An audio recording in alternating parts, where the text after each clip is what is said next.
안녕하세요. 이그스 칼럼에 오신 분들 환영합니다. 3월 5일 연습 경기 리뷰입니다. 계속되는 라인업 실험 중인데요. 여러 테스트를 하면서 작전들을 세우고 있습니다.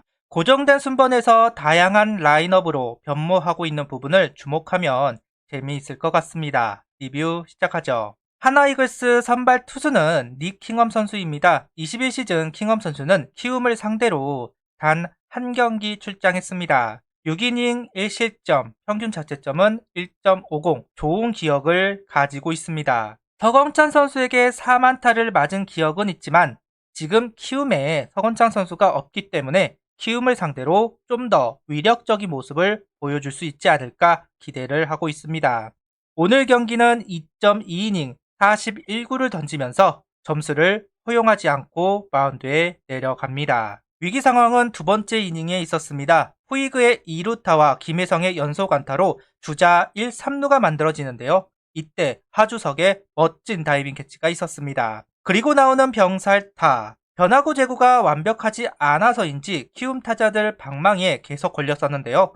그래도 에이스답게 위기에서 빠져나오는 걸 보면 이번 22시즌도 걱정할 필요는 없을 것 같습니다. 2년차의 기량이 떨어지는 경우도 많은데 다행이다.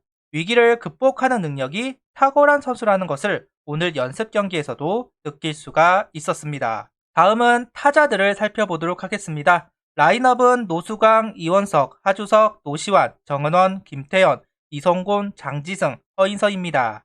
특징적인 것은 역시 5번 정은원 선수인데요. 그러면서 테이블 세터에 노수강, 이원석 선수가 출전했습니다. 수베로 감독은 노시환 선수를 뒷받침할 수 있는 타자가 없다. 컨택형 5번 타자가 생긴다면 김태현 선수도 뒤에 있으니 타선에 짜임새가 생긴다는 이유로 5번 정은원을 테스트하고 있다고 이야기를 했습니다. 컨택형 5번 타자, 강한 2번만큼 유행하지는 않았지만 현대 야구에 오면서 생긴 전략입니다. 작년 삼성이 박혜민 선수를 5번에 두기도 했고 이번 시즌 키움도 김혜성 선수를 5번에 두면서 컨택형 5번 전략을 활용하고자 합니다.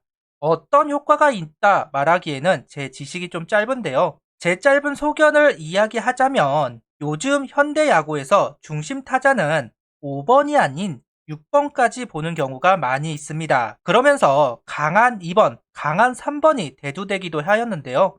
과거보다 4번 타자의 가치가 떨어지고 있습니다. 심지어 1번, 2번, 3번이 아웃이 되면 4번 타자가 톱 타자가 되는 경우가 많이 있는데요. 이런 것들을 보완하기 위해 타순을 1, 2, 3, 4, 5, 6, 7, 8, 9 이렇게 나누어서 타순을 짜는 경우가 생겼습니다. 예전에 한용덕 감독도 이런 식으로 타순을 짜는 경우가 많이 있었죠. 컨택형 5번은 이러한 움직임 속에서 만들어지지 않았을까 생각하고 있습니다. 즉 4번이 출루하고 5번이 연결하고 6번이 해결하는 2회. 그동안 1회 점수를 내기 위해 강한 2번, 강한 3번을 외쳤지만 더 나아가서 연속이닝 점수를 얻어보겠다는 계산이 깔려 있다고 볼 수 있을 것 같습니다. 오늘 연습 경기 의도대로 이루어졌습니다. 선두 타자로 나온 4번 타자, 연결하는 5번 타자입니다. 해결은 이성곤 선수와 장지승 선수가 했지만 수베로 감독은 만족하지 않았을까 생각을 하는데요. 다만 시즌 중에 볼지는 지켜봐야 할 것 같습니다. 정은원 선수를 5번에 두려면 누군가가 1번을 해야 한다는 이야기입니다. 당장 노수광, 최재훈 선수가 하면 된다 이야기할 수도 있겠지만 고민이 되죠. 그러면 이원석 선수가 들어가야 한다는 이야기이지만 주전이 될지 안 될지도 모르는 상황입니다. 하주석 선수가 할 수 있기도 하지만 이 부분은 좀 더 지켜봐야 할 문제로 보입니다. 여러 실험을 했고 그에 따른 자료가 쌓아졌다는 점을 만족해야 할 것 같습니다. 그리고 마지막 9회 드디어 이성권 선수의 장타가 터졌습니다. 2회 이후 침묵하던 가운데 임종찬 선수가 출루를 하였고 그리고 이성권 선수가 끝내기 홈런을 칩니다. 내심 기다리고 있었는데요. 그동안 변우혁, 정민규, 이성원 등 경쟁자들이 등장을 하였고 홈런을 기록하면서 이성곤 선수가 위축될 수가 있었습니다. 그리고 우타자들이 강세를 보이는 반면 좌타자들은 아직까지 제 모습을 보여주지 못하고 있었는데요. 어제 임종찬 선수와 오늘 이성곤 선수가 결승타를 쳐주면서 좌타자와 우타자의 경쟁이 치열해질 것 같습니다. 그리고 오늘 허인서 선수와 이성원 선수가 마스크를 쓰고 플레이를 했습니다. 제 개인적인 시각으로는 둘 다 괜찮았다. 특히 허인서 선수는 여유가 느껴질 정도로 잘했다고 생각합니다. 투수와 호흡이 안 맞은 장면도 보이기는 했지만 그거야 아직 손발이 안 맞아서 그렇게 보인 거라고 생각을 하고요. 수베로 감독은 허인서 선수를 두고 18살이 아니라 30살이 넘은 포수 같다는 이야기를 하였습니다. 그 이야기에 손색이 없는 것 같네요. 이성원 선수도 제가 생각했던 것보다 수비가 나쁘지 않았던 것 같습니다. 장시환 선수의 커브 블로킹 실수 빼고는 무난했던 것 같은데요. 수베로 감독이 기회를 주어야 한다는 이야기를 했던 만큼 이성원 선수가 5월 달에 콜업이 될지, 콜업이 된다면 어떤 모습을 보여줄지 기대가 됩니다. 계속해서 불펜을 살펴보겠습니다. 오늘 박윤철, 김범수, 박준영, 황영국, 김규현, 윤산읍, 윤호솔 선수가 마운드에 올라왔습니다. 이번 시즌 기대주 박준영 선수가 오늘 등판을 했는데요. 최고 구속은 148km. 잘하고 싶은 마음이 앞섰는지 경기 내용은 좋지는 않았습니다. 말루를 만들고 1실점까지 하는데요. 공에 힘은 있었습니다. 다만 제구가 부족한 모습입니다. 박준현 선수를 스카웃하면서 나왔던 문제점은 제구 잡기가 어려울 것이라는 부분과 부상당하기 쉬운 폼이라는 점이었습니다. 그중 첫 번째 사항이 오늘 경기에 나왔는데요. 개인적으로는 큰 걱정은 안 합니다. 두산의 이영하 선수도 선수 생활 내내 제구 불안에 시달렸듯이 박준현 선수도 마찬가지일 겁니다. 저는 이영하 선수와 박준현 선수가 참 비슷한 스타일이라고 생각을 하는데요. 그래서 박준현 선수는 강하게 낮은 코스를 던질 수만 있다면 어찌됐든 활용할 수는 있을 거라고 생각합니다.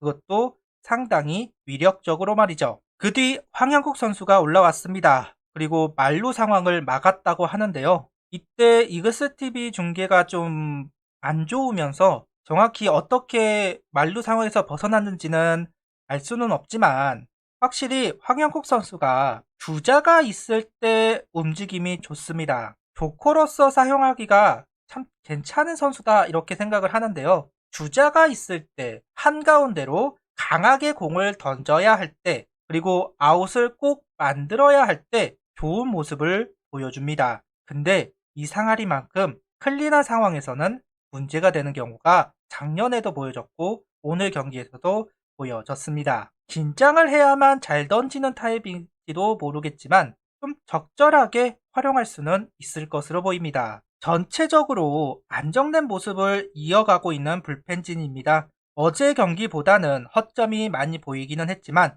그래도 이 정도 분위기를 계속해서 보여줄 수만 있다면 향후 경쟁력 있는 모습을 보여줄 수 있으리라. 그리고 성적을 조금은 더 많이 가져올 수 있으리라 생각합니다. 이제 8월, 9월 기아와 연습 경기가 남았고 시범 경기가 일주일 남았습니다. 다양한 전략을 선보이면서 현재 가장 좋은 것을 찾아내고 있는 수베로 감독과 코치진 그리고 선수들 또한 이기기 위해서 열심히 하고 있는데요. 이 모든 것이 정답이기를 바랍니다.